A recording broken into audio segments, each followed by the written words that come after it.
किसी ने क्या खूब कहा है कि जंगल में जो सीधे पेड़ होते हैं वो सबसे पहले काटे जाते हैं और जो टेढ़े मेढ़े तिरछे होते हैं वो सदियों तक खड़े रहते हैं। एक बच्चा अपने पिता के साथ जंगल में घूमने के लिए जाता है। वो दूर से देखता है कि एक शेर एक हिरन का शिकार कर रहा था। उस बच्चे के मन में ये दृश्य देखकर एक करुणा का भाव उदय होता है और वो अपने पिता से कहता है कि पिताजी, ये हिरन तो कमजोर है और वो शेर उसको खा रहा है, हमें उस हिरन को बचाना चाहिए। ये सुनकर पिता कहते हैं, लेकिन वो शेर भी तो भूखा है, अगर तुम हिरन को बचाओगे तो तुम शेर के लिए बुरे बन जाओगे, तो इस परिस्थिति में तुम क्या कर सकते हो। अब बात हम सभी के लिए सोचने की है कि एक जगह जहां हम किसी का फायदा कर रहे हैं तो दूसरी जगह किसी का नुकसान कर रहे होते हैं। जैसे एक सिक्के के दो पहलू होते हैं, उसी तरह अच्छाई और बुराई के भी दो पहलू होते हैं। तो सवाल यह है, किसी आदमी को कोई अच्छा काम करना है, अच्छा बनना है, तो वो किस तरह का काम करे कि किसी को आहत ना पहुंचाए। तो दोस्तों, आज जो कहानी मैं आपको सुनाने वाला हूं उसमें आपको कर्मों का पूरा ज्ञान मिलेगा कि असल में कर्म क्या है और अच्छे कर्म क्या होते हैं। इससे पहले कि आप इस कहानी में खो जाएं, इस चैनल को सब्सक्राइब जरूर कर लें। तो चलिए कहानी शुरू करते हैं। बात उस समय की है जब गुरुकुल में शिक्षाएं हुआ करती थी। मतलब गुरुकुल के बच्चे सीखने के लिए जाते थे। वो वहीं पर रहते थे, वहीं पर प्रकृति का आनंद लेते थे और वहीं पर अपनी शिक्षाएं ग्रहण करते थे। ऐसे ही वेनुवन गांव का मोहन नाम का युवक गुरुकुल में पढ़ाई करने के लिए जाता है। उसके माता पिता उसे बचपन में ही उसे गुरुकुल भेज देते हैं। गुरुकुल में जाने के बाद वो अपने सहपाठियों के साथ अच्छी अच्छी शिक्षाएं ग्रहण करता है। उसे वहां पर जीवन के सिद्धांत सिखाए जाते हैं। उनमें से एक सिद्धांत ये सिखाया जाता है कि हमेशा भलाई का काम करो, अच्छा काम करो, सबकी मदद करो। ये ज्ञान मोहन के दिमाग में बहुत गहरी तरीके से बैठ गया था। इसलिए वो वापस गुरुकुल से अपनी शिक्षा ग्रहण करके आया तो वो अपने गांव में सबकी मदद करता था, हर किसी का काम करता। कोई भी युवक उससे कोई काम करने के लिए कहता तो वो उसे मना नहीं करता था। लेकिन जैसे जैसे समय बीतता गया, एक दिन उसने अपने कानों से छुपकर सुना कि गांव के कुछ युवक उसका मजाक बना रहे हैं। वो सब कह रहे हैं कि वो तो फायदा उठाने के लिए है, उसके तो मजे लो, उसका लाभ उठाओ जितना हो सके। वो किसी के काम को कभी मना नहीं करता। वो दूसरों का काम करने के लिए अपना काम भी छोड़ देता है। बताओ कितना मूर्ख है। ये सुनने के बाद मोहन के कानों में खून उतर आया। वो निष्पक्ष भाव से सबकी मदद करता था, सच्चे दिल से करता था, लेकिन बदले में उसे क्या मिला? ये सुनकर उसका दिल सहम गया और उसने मन ही मन में निश्चय किया कि वो आज के बाद किसी की भी मदद नहीं करेगा। और अब मोहन गांव का ऐसा युवक बन चुका था जो किसी की मदद नहीं करता था, चाहे कोई कितनी ही परेशानियां क्यों ना हो। मोहन को कोई भी फर्क नहीं पड़ता था। मोहन का ये बदलाव देखकर सब गांव वाले आश्चर्यचकित रह गए कि कल तक जो दया का सागर था, इतना दयालु था, कुछ ही समय में इतना निर्दयी बन गया। ये देखकर मोहन के माता पिता को भी उसकी बहुत चिंता हुई। उन्होंने अपने बेटे से पूछा कि बेटा, ऐसी क्या बात हो गई, तुम इतना क्यों बदल गए हो? तो मोहन ने कहा कि इस जमाने में किसी को भलाई करके कुछ भी हासिल नहीं होता है। ये बात मैं महसूस कर चुका हूँ। मैंने जीवन में गुरुकुल से जितनी भी शिक्षाएं ग्रहण की थी, वो सारी शिक्षाएं बेकार चली गईं। वो व्यर्थ हो गई, क्योंकि ये संसार किसी का नहीं है। सच्चे दिल से कोई किसी की मदद कर दे, उसको बेवकूफ समझा जाता है। और ये कहते कहते मोहन वहीं पर रोने लगा। और इसके बाद मोहन बहुत परेशान रहने लगा। उसके माता पिता पहले वाला मोहन चाहते थे।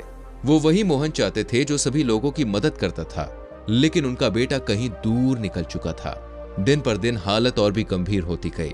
एक दिन उनके माता पिता को पता चला कि पड़ोस के गांव में एक बौद्ध भिक्षु आया हुआ है और वो मानव स्वभाव के बारे में बहुत सारी बातें बता सकता है। इसलिए मोहन के माता पिता मोहन को लेकर उस बौद्ध भिक्षु के पास पहुंचते हैं। जब वो उस गांव में घुसते हैं तो एक औरत एक भिक्षु को बहुत जलाकटा सुना रही थी। वो उसको कह रही थी कि इनको शर्म नहीं आती, भीख मांगने के लिए आ जाते हैं, सुबह सुबह अपना काम तो करते नहीं है, दरवाजे पर आकर खड़े हो जाते हैं। और पता नहीं ऐसी क्या क्या बातें वो बोल रही थी। लेकिन बौद्ध भिक्षु तो भिक्षा मांग कर ही खाते हैं, उन्हें तो सब कुछ सहना पड़ता है। इसलिए तो वो बौद्ध भिक्षु एकदम शांत खड़ा हुआ था। उसमें क्रोध का भाव तिनका मात्र भी नहीं था। और जब उस भिक्षु को उस घर से भिक्षा नहीं मिली तो वो दूसरे घरों की तरफ निकल गया। ये सारा दृश्य मोहन भी देख रहा था। इसके बाद उसके माता पिता कुछ गांव वालों से पूछकर उस बौद्ध भिक्षु के ठिकाने पर पहुंचते हैं। वहां पर पहुंचकर वो देखते हैं कि ये वही भिक्षु था जो गांव में भिक्षा मांग रहा था और जिसे वो औरतें जलीकटी सुना रही थी। उसे देखने के बाद मोहन और उसके माता पिता ने उसे प्रणाम किया और वो वहीं पर बैठ गए। उसके बाद मोहन के माता पिता ने सारी परिस्थिति उसे बयां कर दी। उन्होंने अपने बेटे का जिक्र करते हुए बताया कि यह हमारा बेटा पहले बहुत दयालु हुआ करता था, सबकी मदद करता था, लेकिन अचानक पता नहीं क्या हुआ कि अब ये किसी की मदद ही नहीं करता है।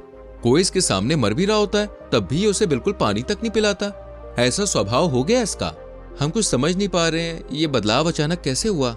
इससे पहले कि वो बौद्ध भिक्षु को जवाब देते, वो औरत जो गांव से उस भिक्षु को जलीकटी सुना रही थी, वो अपने बेटे को लेकर वहीं पर पहुंच गई और हाथ जोड़कर उस भिक्षु से प्रार्थना करने लगी कि मेरा बेटा बहुत बीमार है। अचानक से बुखार आया और गांव के लोगों ने बताया कि आप ही इसकी मदद कर सकते हैं। कृपया करके मेरे बेटे को ठीक कर दीजिए। ये सुनकर वो बौद्ध भिक्षु तुरंत ही उस बच्चे का उपचार करने में लग जाता है और कुछ ही देर के बाद औषधियां देने के बाद वो बच्चा बिल्कुल स्वस्थ हो जाता है। ये सब देखकर वो औरत उसे कुछ भिक्षा देकर प्रणाम करके वापस लौट जाती है। ये सारा दृश्य मोहन भी देख रहा था। मोहन के मन में अब एक सवाल उठ रहा था और जब वो इसका कोई जवाब नहीं ढूंढ पाया तो उसने उस बौद्ध भिक्षु से पूछा, शायद आपने पहचाना नहीं, ये वही औरत थी जो आपको जलीकटी सुना रही थी, जो गांव में आपको भिक्षा देने से मना कर रही थी। शायद आपने इसे पहचाना नहीं तो आप उसकी मदद नहीं करते। ये सुनकर वो बौद्ध भिक्षु मुस्कुराने लगता है। उसके बाद वो बौद्ध भिक्षु मोहन को बताता है कि दूसरों का अच्छा करने से कुछ अव्यवस्थाओं में दुख मिलता है, लेकिन अगर तुम कर्मों का सिद्धांत समझ लेते तो अच्छाई और बुराई, इसके सारे भेद तुम्हारे सामने स्पष्ट हो जाएंगे। मैं भली भांति जानता था कि ये वही औरत है, लेकिन मैंने बिना कोई द्वेष का भाव रखे वही किया जो मेरा कर्तव्य था। जब आप किसी की भलाई या किसी की अच्छाई बिना किसी लालच के करते हो, बिना किसी बदले के करते हो, बिना किसी द्वेष के करते हो, वही अच्छाई होती है। लेकिन हम लोग अक्सर जब भी किसी की मदद करते हैं तो हमारे मन में यही भावना बन जाती है कि बदले में वो इंसान भी मेरी मदद करे, लेकिन जरूरत पड़ने पर जब वो हमारी सहायता नहीं करता तो हमें दुख होता है। इसलिए किसी भी इंसान के साथ बिना कुछ पाने के भाव से उसका भला करो और उतना ही भला करो जितना तुम्हारा सामर्थ्य हो, मतलब तुम्हारी आर्थिक और शारीरिक क्षमता के हिसाब से, ताकि कल को वो इंसान तुम्हारे साथ बुरा व्यवहार भी करे तो तुम्हें उसका खेद ना हो, उसका पश्चाताप ना हो कि मैंने इसके साथ इतना कुछ कर दिया और ये मेरे साथ अब ऐसा व्यवहार कर रहा है। इसीलिए किसी का उतना ही भला करो जिससे तुम आहत ना हो। दूसरी बात, किसी दूसरे परिवार के बीच में तुम कभी भी ना पड़ो। अगर कोई पति पत्नी आपस में लड़ रहे हैं और वो पति अपनी पत्नी को पीट रहा है और तुम उसे बचाने के लिए पहुंच जाते हो कि तुम भाई औरत को क्यों पीट रहे हो, तो ऐसा करना तुमको संकट में डाल सकता है, क्योंकि वही औरत जिसकी तुम मदद करने के लिए गए हो वो ये कह सकती है कि ये हमारे आपस की बात है और इसका तुम्हारे पास कोई भी जवाब नहीं होगा। इसलिए दूसरे के फटे में कभी भी टांग मत अड़ाना। अगर ऐसी स्थिति कभी पैदा हो जाए, कोई तुमसे मदद मांगे, दरबारियों तक खबर पहुंचा दो, अदालत उसका फैसला करेगी। तीसरी बात, अपने विवेक का इस्तेमाल करो। अपनी आंखें खोलकर देखो कि किसे वास्तविक रूप से मदद की जरूरत है और कौन ढोंग कर रहा है, क्योंकि अक्सर लोग दया का पात्र होने का दिखावा करके आपको बेवकूफ बनाकर आपसे मदद ले लेते हैं। जैसे कि आज के युग में हम बहुत सारी जगहों पर देखते हैं, बस अड्डों पर, रेलवे स्टेशन पे भी, कि बहुत सारे छोटे छोटे बच्चे भीख मांगते रहते हैं। अब उसमें दो स्थितियां पैदा होती हैं। अगर आप उनको भीख देते हो तो आप भीख मांगने को बढ़ावा देते हो, और अगर भीख नहीं देते हो तो वो बच्चा शायद आज खाना भी ना खा पाए। इसलिए ऐसी स्थिति में आपको विवेक का इस्तेमाल करना चाहिए। आप उसको पैसे देने के बजाय खाना खिला सकते हो या कुछ किताबें दिला सकते हो। इसलिए सही तरीके से मदद करने के लिए विवेक का होना बहुत जरूरी है, वरना तो आपके धन का दुरुपयोग ही होगा। और एक बात जो समझने की है कि किसी की भलाई करनी है तो खुद की भलाई करो। अगर तुम खुद बदल गए तो पूरा जमाना अपने आप ही बदल जाएगा। इसलिए कहीं आपने अपने मन में भ्रम तो नहीं बना रखा है कि मैं तो अच्छा इंसान हूं और मैं दूसरों की मदद करता हूं, तो वो तुम्हारा अहंकार का रूप है। इंसान कभी भी आखिरी तक पूर्ण नहीं होता, और जो अपने आप को पूर्ण समझ रहा है वो धोखे में है। इसलिए दूसरों को बदलने के बजाय खुद को बदलने पर ध्यान दो, और इसलिए आपको भीड़ में भी अकेला रहना सीखना होगा। आप सबके साथ हैं, सब में उपस्थित हैं, लेकिन अंदर से आप एकांत हैं, अंदर से आप शांत हैं, अंदर से आप मौन हैं। जब आप अपने एकांत को देख लेते हैं तो आपकी अंतर यात्रा चालू हो जाती है। अपने अंदर के एकांत का आनंद उठाने के लिए आपको ध्यान में उतरना होगा। आपको रोजमर्रा की जिंदगी में ध्यान को एक हिस्सा बनाना होगा, ध्यान को वक्त देना होगा।